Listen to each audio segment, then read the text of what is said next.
Welcome to my YouTube channel. My name is Coach Andres, and thank you for tuning in. Honestly, I really appreciate all the support. I'm having a blast doing these videos. I'm having a blast with the coaching. It's been an interesting transition. I've always been a coach in other formats, professionally here and there. And honestly, it's interesting because I've shared on my website about a very traumatic injury that I went through. Not too long ago, August 2020, I was paralyzed from the neck down. I suffered a contusion on my C2 spinal cord, and I had to learn how to do everything all over again. Everything.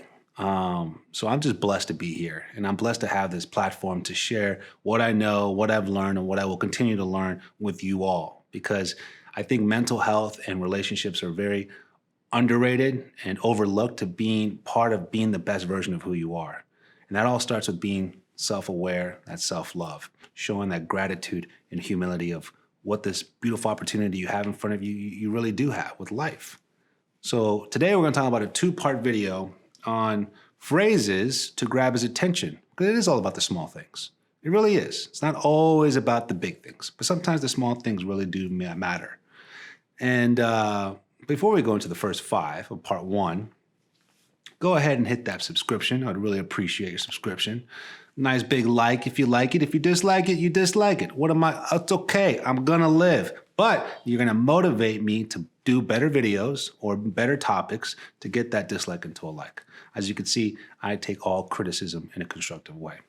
If you guys have any recommendations for video topics, go ahead and leave it there. I will do it. Trust me, I love to respond to those comments all by myself, personally. You know, that's not all by myself. So that sounded so sad. Personally, I love to respond to all those messages. So phrases to grab his attention. All right. Good job. Good job. Good job, Henry. Good job, Frank. Great job. Hey, you. Good, man. Good job. That's good. Simple as that. We're men who are in love with the whole sports team camaraderie, locker room talks, bashing on each other. Why? Because we love to perform. We love to provide. We love to fix things. We love to show that masculinity. We love to show that strength. So when you get the good job, great job, which is so underrated, it goes so many miles down the level of appreciation. Saying, wow, she noticed that. Whatever it is, small, big, or what, just a good job, great job. It really fuels us because we just love that. It's in our nature. We do have healthy egos. Men have egos. So you just still want to stay away from the unhealthy ones, but the healthy ones where they, put in a good work and show the effort. They show that their words match their actions with you. Hey, great job on that meal, by the way. That was a great job. Hey, nice dancing moves. Good job. Wow. It just empowers us and fuels us to keep on trying our best for you. And that's all we want to do is show you our best, try our best, impress you, romance you, provide safety, all those things that we want to do, honestly. So that good job goes a long way. Number 2, good job, very simple. The second one is I feel safe with you. I feel safe with you. Obviously, that's established where you obviously know each other a little more and more. But again, back to that whole point of a man being a man, a woman being a woman. A man wants to make sure they secure the woman. They want to make sure they know that if anything happens, he's got her. My dad used to always tell me this story of how to raise me, but how to treat a woman. Whereas when you walk on the sidewalk, and I always see so many romantic movies or rom-coms of where they do the wrong thing, and the man's on the inside of the sidewalk. He's not on the outside protecting the road, protecting the cars. And I used to always have a joke with my dad. And I was like, hold on, Dad. So you're saying when I'm on a date and I'm walking on the outside of the sidewalk near the street and she's walking on the inside, I'm supposed to protect her from a car? I'm supposed to protect her from a bike? What? Come on. And he was like, that's what you got to do. You got to make her feel safe. And I was like, well, what happens if I don't like her? And he starts laughing. He goes, well, if you don't like her, then why are you on a date with her? And I was like, oh, that's true. Maybe you are a love coach. Maybe you are my coach. You probably are.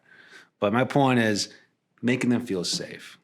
And if they feel safe, they feel great with you. Their guards come down. Another perfect example was when he says, when you walk into a restaurant or somewhere new, Obviously, walk in first to make sure everything's okay. Obviously, there's nothing going to be going on, but there's all those rare situations. Make sure everything's cool. There's nothing going down. You know what I mean? Oh, it's a hold up. And you're like, I don't think we're going to eat here. Let's go try somewhere else. You know, you kind of want to protect that environment and then bring her in safely. You know, almost like we're good. So that's another quick little example. But, you know, when she says, I feel safe with you, that makes you seem like, wow. And guess what? That really does add on to the bedroom. Her feeling safe. Guards are down. Walls are down. Emotions are up. So remember, if she says that, you're probably going to have a good night. So, number three, phrases that grab his attention. You just get me. You get me. You don't really you know everything about me, but you get me. You appreciate me. You understand that. You know, when we go to the movie theaters, it gets cold there. So you always bring an extra sweater or a blanket. Love that. My girlfriend loves that. I do it. And she's like, oh, wow. I was like, oh, I know. Otherwise, my jacket becomes your blanket, and now I'm freezing. So I got something in the trunk. Don't worry about it. You get me. Those things go a long way as well. And you grab his attention because you're really understanding your gratitude to who he is and what he's doing for you or what he's showing you. You know, he's listening. Number 4, interesting one.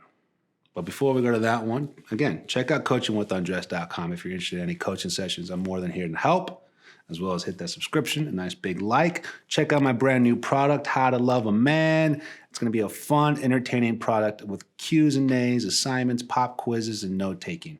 You let me know what you think. I can't wait for your feedback on that. Number 4, phrases to grab his attention. You make me feel like anything is possible. Now that's some empowering stuff right there. You make me feel like anything is impossible. You make me feel like anything's possible. What does that necessarily mean when you break it down? How do you elaborate more on that? It's more of that he not only gets you, not he only makes you feel safe, not only that he feels thankful for being with you because you thanked him. You make her feel like anything is possible is really knowing that you've motivated her. You've inspired her. You've showed some level of admiration somewhere along the line saying, I believe in you. You will get that promotion. You do deserve this, this raise. You are going to be the best mom, or you're going to be the best wife. Don't worry if you don't mess up on the recipe. The meal is going to turn out great. Even if it doesn't, what do? You lie. No, I'm joking. So my point is, when you make me feel like anything's possible, that shows a lot of layers that you've built, that he's built into you to make you feel like you can do whatever you want. And again, feeling that anything is possible, it's not about perfecting it. It's not even about succeeding it. It's more feeling like I'm not afraid to try new things. Because I know if I fail or succeed, whatever the result is, you're always going to be there for me. You're going to be passionate for me. You're going to show compassion towards the situation.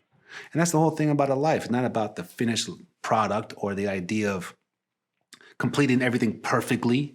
We're not getting graded on that. But if you show effort, right, he's going to just make sure you know that, hey, that's acknowledged and he loves that about you. So if you feel like anything is possible from him, it's because he supported you throughout anything you do, regardless of the result. All right? Number 5, phrases that are going to grab his attention. Do you know how sexy you are? No, you. Do you? Do you really know how sexy you are? When you do that sexy thing you do, when you fold your work shirt into getting ready to cook mode, you know how sexy that is? You know what I mean? Or when you brush your teeth in the morning, you got that bathroom light on you and you're kind of leaning in on the counter and you're just going to town with your teeth, but you're having fun with it. You know how sexy you look? When you say something to a point where you acknowledging how sexy they are, men love to feel desired. They do. They really want to present themselves the best way they can by grooming and smelling good with cologne, exercising, picking the nice shirt. So when you compliment knowing, wow, how sexy they are when they do a specific thing, or when they say a certain thing, or, act on a certain way, that just fuels him to continue being that confident version of who he is, which only is going to reward you in the same way. So you want all of these things to be reciprocal too. And you'll watch. When you want something, create it. When you want peace and confidence, create it. project it. The mirror theory. If you want something, be it before you ask for someone else to do it. All right? So thank you for watching. I got part 2 coming out just right after this. So let me know what you all think about part 1 with leaving any comments or any subscriptions, or check out my website, coachingwithundressed.com, because I'm always here to help. I'll see you soon.